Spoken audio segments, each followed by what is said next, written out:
Shalom and welcome to another edition of Seekers of Meaning, the podcast arm of Jewish Sacred Aging. And I am your host, Rabbi Richard Address. Welcome. We thank you very, very much for joining us today in what will be, I'm sure, a very special podcast with us. As you know, these podcasts are designed to really talk about the impact of longevity and the longevity revolution on our community. If you'd like to reach us, please feel free to email me at rabbiaddress@jewishsacredaging.com if you have suggestions or comments or ideas for the program. And before we begin with our very honored guest, Ambassador Oren, just to mention to those of you who may be having relatives, friends, family in the South Florida area, and you're concerned about their care.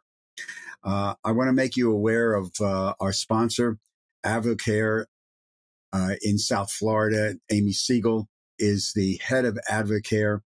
Advocare is a full-service care management company. It serves Miami, Fort Lauderdale, and all of the Palm Beaches.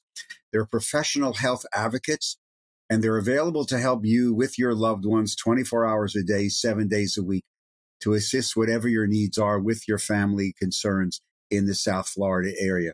They know the best resources and how to navigate the healthcare system, which for many of us is a maze of just craziness sometimes.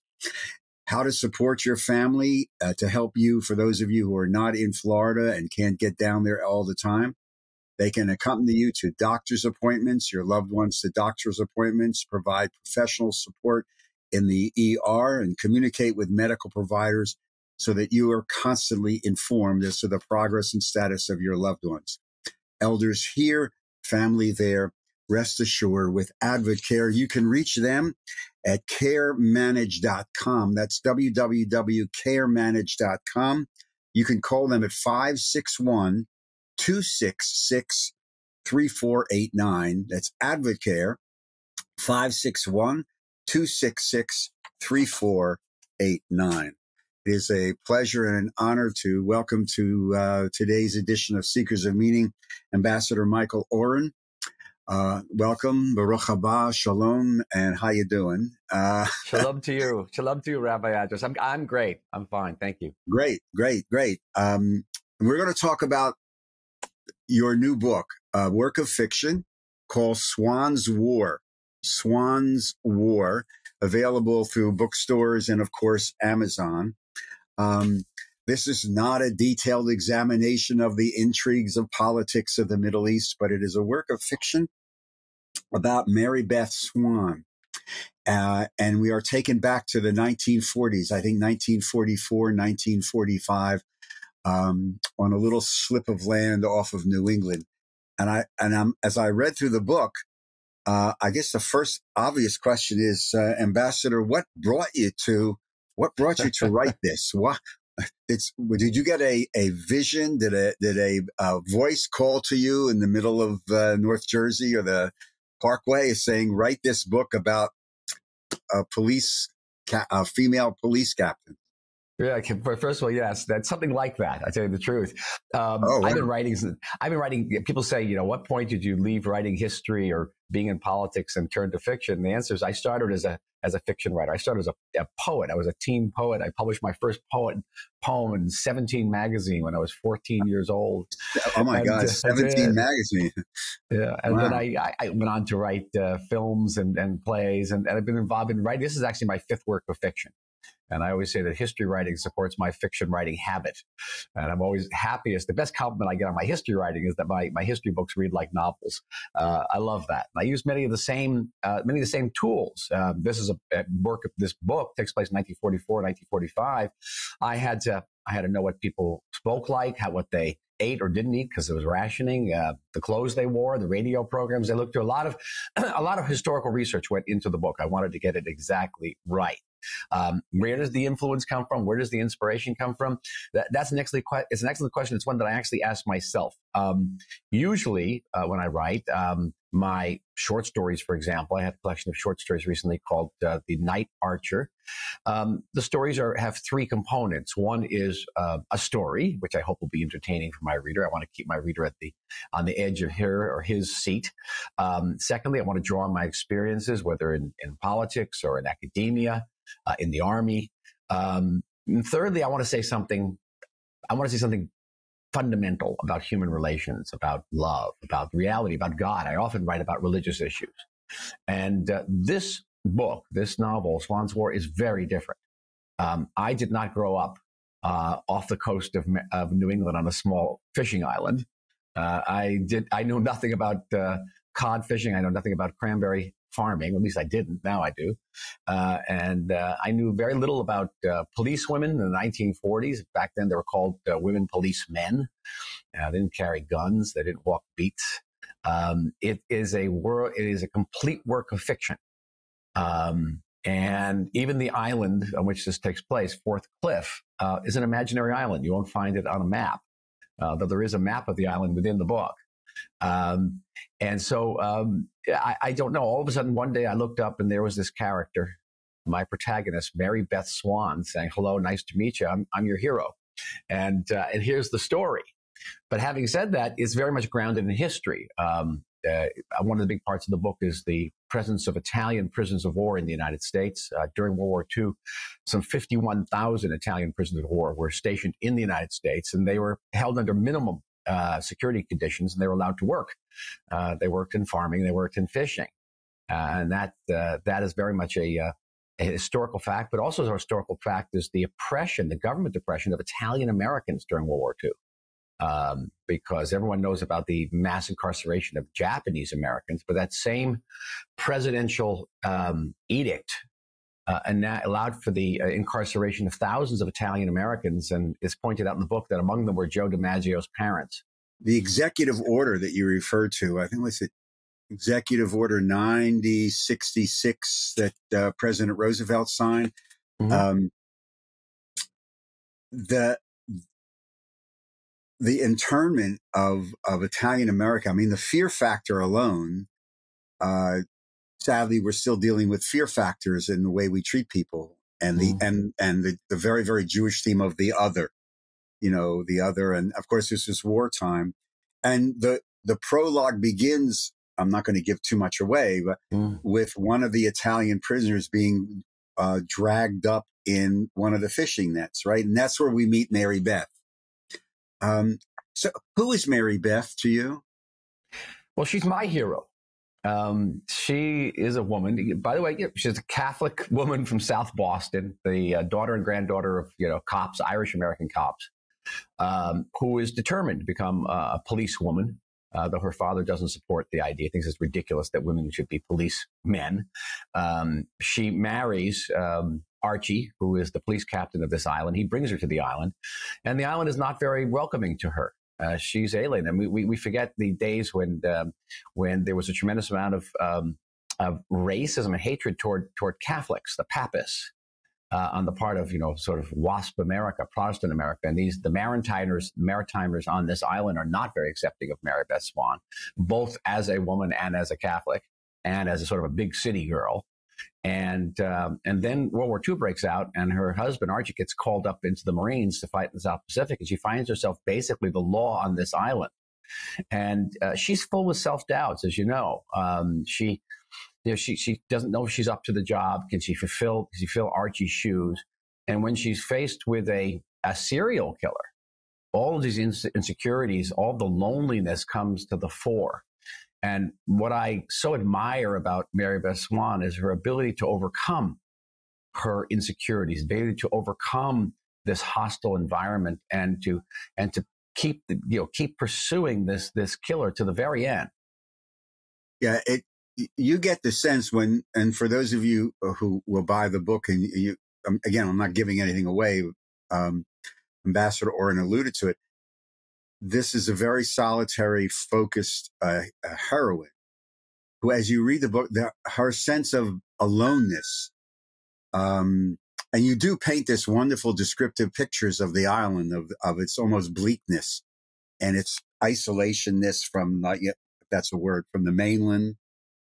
And I do want to compliment you. There's several wonderful passages of description with names that probably many people won't remember, like Philco, Postum, and the rationing. I mean, in one descriptive paragraph where she's sitting alone in her office, her head down on the blotter, and makes herself a cup of Postum and uses this certain milk that's with ration, either canned milk or whatever. Canned heifer. And listening to the Philco radio, right. With the Red Sox schedule pinned up to the bulletin board, I think. So there's a lot of great descriptive aspects of this. I got to ask you this, because as I'm reading this book, you're picturing all these things in your mind, in your mental. Who plays Mary Beth in the movie? I wish I knew. People have asked me that again and again, and there's actually really? because of the reviews have been excellent, and particularly the review in Kirkus reviews. I got a star, right, which every author wants. I've only gotten that once in my life for the 6-Day War book, and so I was very high. But so already we've got inquiries from Hollywood to maybe option this, because it's a great role for an actor. It's a terrific role for an actor. Oh yeah, and it is. I mean, you can this is one of those books, as you read it, you can actually visualize the movie, the long drive, the ending with the electrical storm, and the drive up to the POW camp with the towers there, and the prisoners that she engages in on a variety of different levels, and these very interesting, unique characters from the town. Like the Lemuel, if I'm pronouncing it correctly, and Dr. Cunningham, and the guy who really runs the canning factory. These are great little roles that you paint. The Italian, and I'm glad you wrote about it and mentioned in the epilogue the Italian prisoners of war thing, because I think, as you pointed out, most people don't really not aware of this aspect. How much of this story you have an isolated heroine fighting the odds? You have an isolated little island surrounded by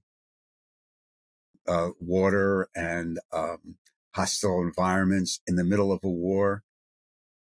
And so I'm reading this book and I'm saying, on some subconscious level, is this Israel? Yeah, I knew you were getting there. Maybe.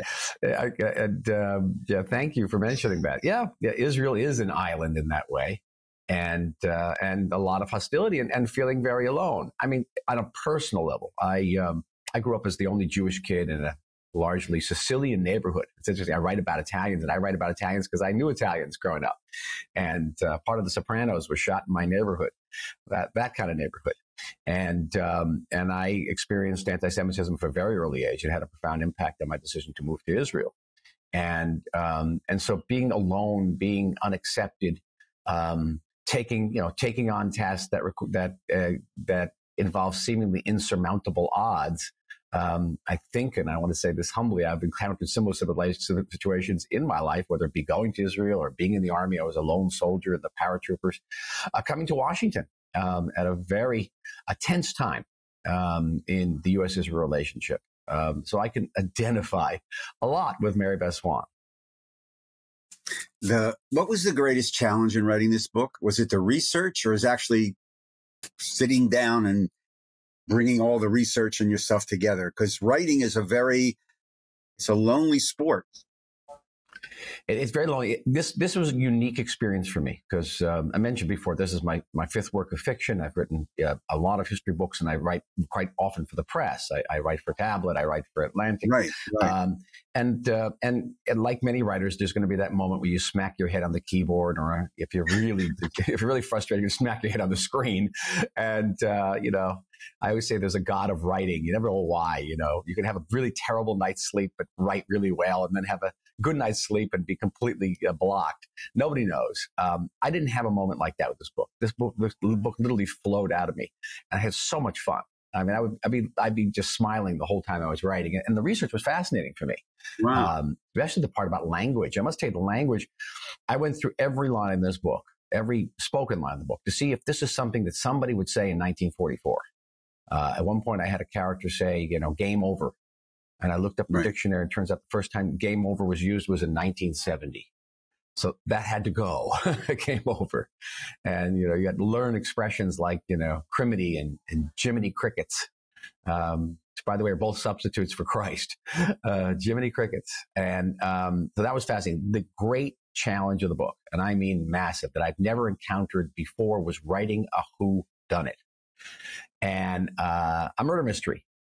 Because in a murder mystery, it requires very, very highly calibrated choreography. That's all I can say. You have to lead your reader down dead ends. And they'll have to be convinced that they know who did it. And then all of a sudden, the dead end. And they come back to the road. And at the end of the road, they're going to find out who did it. And when they do, they can't say, oh, that's ridiculous. I wasn't prepared for that. They have to be able to say, oh, how did I miss that? That was right in front of my eyes, and be completely surprised. And so what I did was, when I finished the first drafts of the book, I gave it to several friends who are mystery freaks. I mean, they just devour mystery novels, and none of them got the ending. So I was, and none of them felt that they had been misled by the ending, which is, to me, a source of great, fulfillment for me, that I was able to actually succeed at that. Because you think the hard part of the book is, doing these characters, or creating an island, or returning to the world of 1944 and keeping your reader interested. To me, the great challenge was the whole murder mystery angle of it. And I now have great reverence, I must tell you, for murder mystery writers.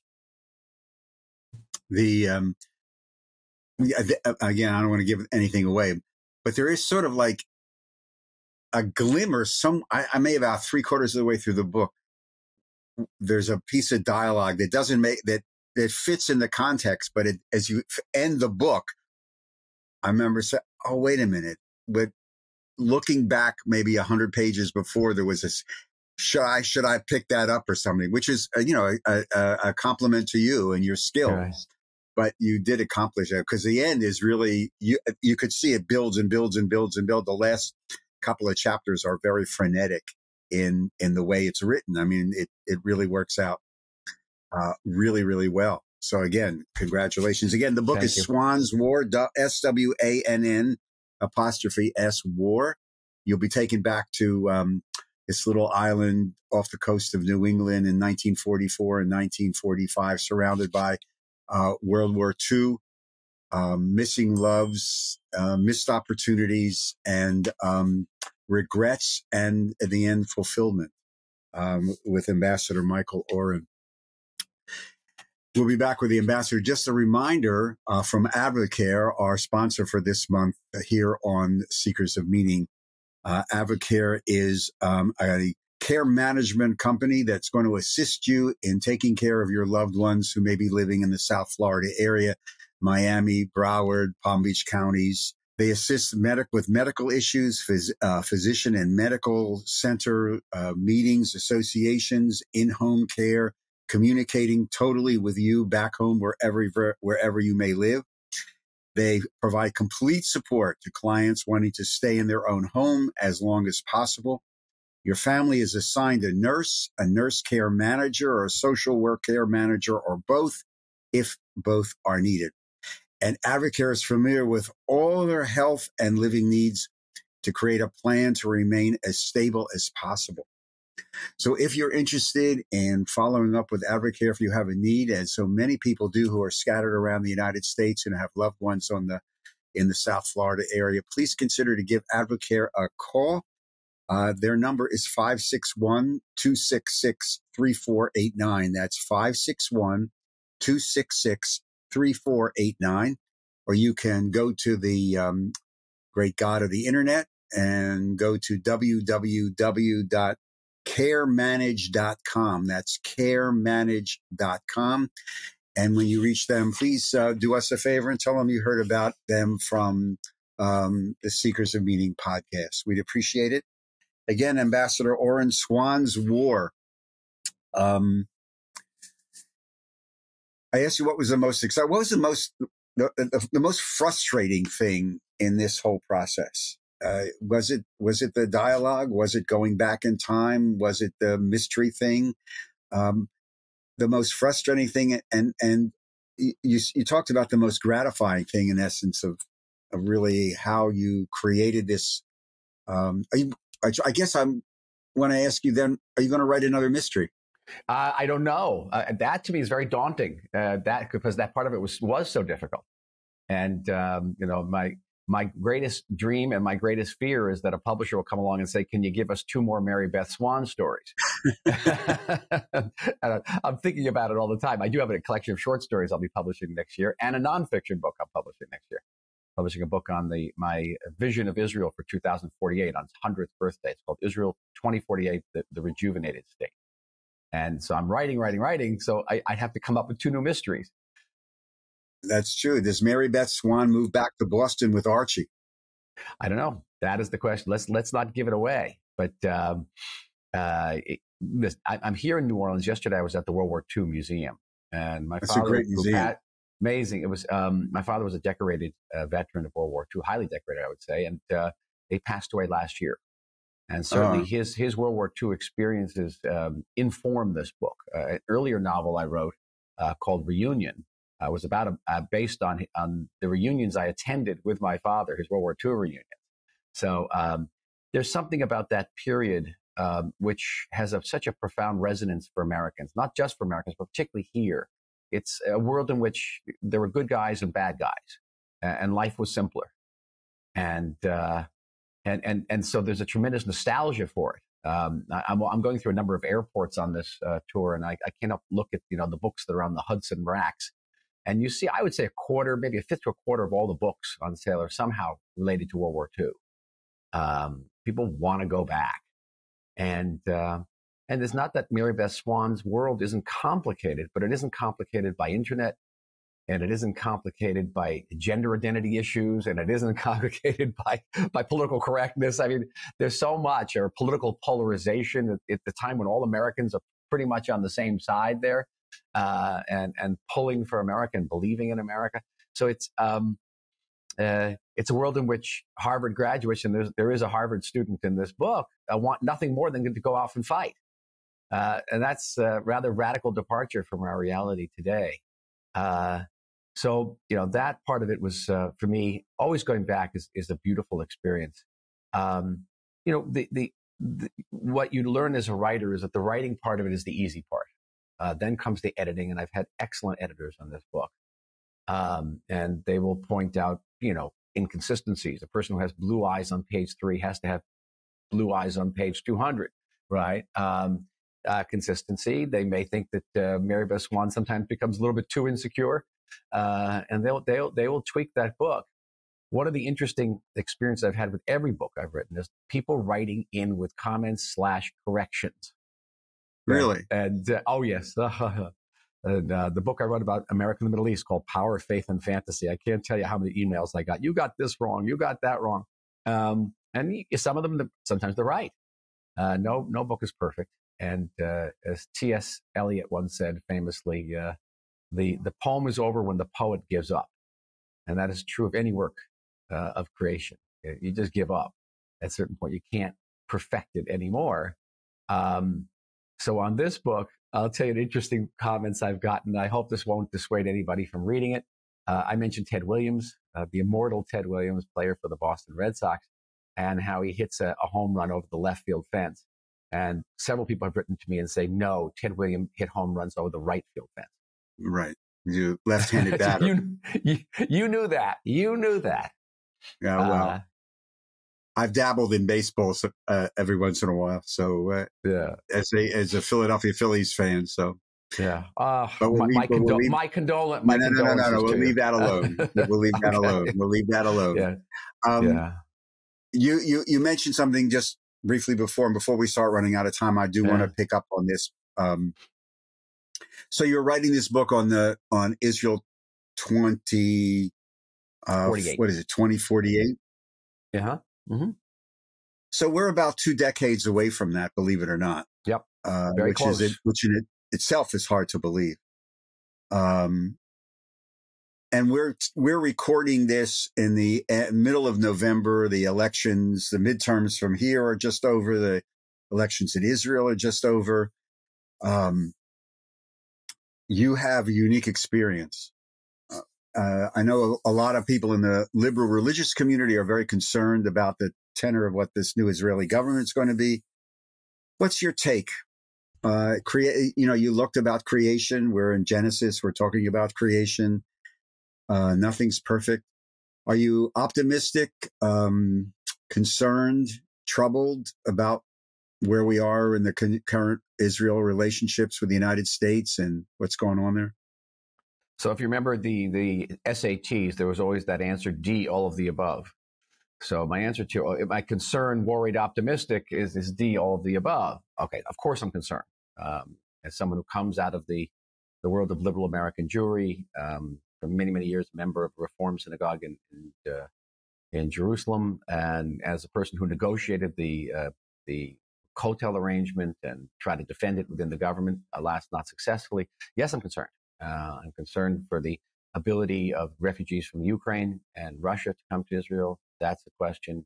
Whether reform conversions will still be recognized by the state of Israel, reform conversions done here in the United States. All of these issues are sources of concern. They're concerned on multiple levels too. It's a spiritual concern. It's a concern for the unity of the Jewish people. It's also a strategic concern because the strength of the American Jewish community and its connection to Israel is vital for our security. I think that a strong Israel is vital for American Jewish security. I'm here at the convention in New Orleans of an organization called the Secure Community Network, for which I serve as an advisor proudly. It's a group of 85 former FBI agents who monitor threats to about 12,400 Jewish institutions across the United States. And those threats are mounting all the time. And many of them are directly related to anti-Zionism. So as anti-Zionism goes up, anti-Semitism goes up. There's a direct connection here. So we have to be very, very vigilant. So I'm very concerned about that. My even greater concern, I must be frank with you, is what the impact on domestic Israeli politics and Israeli society. If you have a defense minister who never served in the army, whose family doesn't serve in the army, whose community doesn't serve in the army, how does that defense minister tell Israeli parents to send their kids out to the army and perhaps not come home?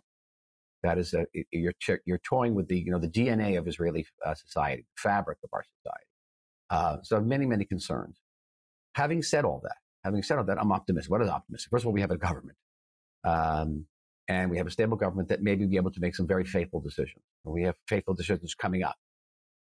We have a government that proves once again that Israel is one of the 4 or 5, 6 countries in the world that's never known a second of non-democratic governance. One of our great achievements. We're the only country on that list that's never known a second of peace. And if you have an historical perspective, like I have, and you see the long picture, the arc of Israeli history has always been to overcome these situations and to become stronger, become more stable, to have peace with our Arab neighbors, to maintain a very strong alliance with the United States of America, and with the world. You and I, and I guess most of your audience are of a certain age, will remember 1977 when Menachem Begin was elected Prime Minister of Israel, and half of Israel was sitting Shiva at the time. People saying it's the end of Israel, it's the end of Israel. Now we look back at Menachem Begin and say, oh, if we only go back to Menachem Begin, how wonderful he was. History enables us to see these periods in different perspectives. Last thought, and this I know from being in politics. I was in Knesset for years. And that is people, when they're out of government, say all sorts of things. And they can say something. The question is, what do they do? And I don't want us to become panicked by what some of these politicians have said. Let's see what they do. And once they sit in the cockpit, it's much more difficult. Right. When you have to make the decision. Sure. It's easier to do it at a cocktail party probably than it is sitting in the middle of the night. Yeah, sure. In a cockpit. Exactly right. Yeah, sure. Ambassador Michael Oren, the author of Swann's War. Thank you very much for your time, your passion, your commitment, and your book. And we wish you much happiness and good luck with the film rights. So hopefully that me too. You never know. You never know. Maybe I can get a cameo role. Maybe I can get a little cameo. Maybe I can be a lobster fisherman. I could be a cranberry farmer or an Italian prisoner of war. That'd be even better. Right. Thank you so much. There is the Italian mafia guy in the book, which I really like, from Boston. So thank you very much. To all of you, once again, thank you for joining us on today's edition of Seekers of Meaning, the podcast arm of Jewish Sacred Aging. If you'd like to make a tax-free donation to help complete and continue our work here on Jewish Sacred Aging and Seekers of Meaning, please go to the website, jewishsacredaging.com, and click on the conveniently located donate button. Just follow the prompts. Seekers of Meaning is produced at the studios of Lubeck and Media Companies in Cherry Hill, New Jersey. And as usual, a shout out to our tech genius, Steve Lubeck, our producer. Thank you again for joining us. I'm your host, Rabbi Richard Address. We look forward to greeting you on our next edition of Seekers of Meaning, the podcast and TV arm of Jewish Sacred Aging. In the meantime, to all of you, just stay safe, stay healthy, and just be kind to one another. Thank you very much. Shalom.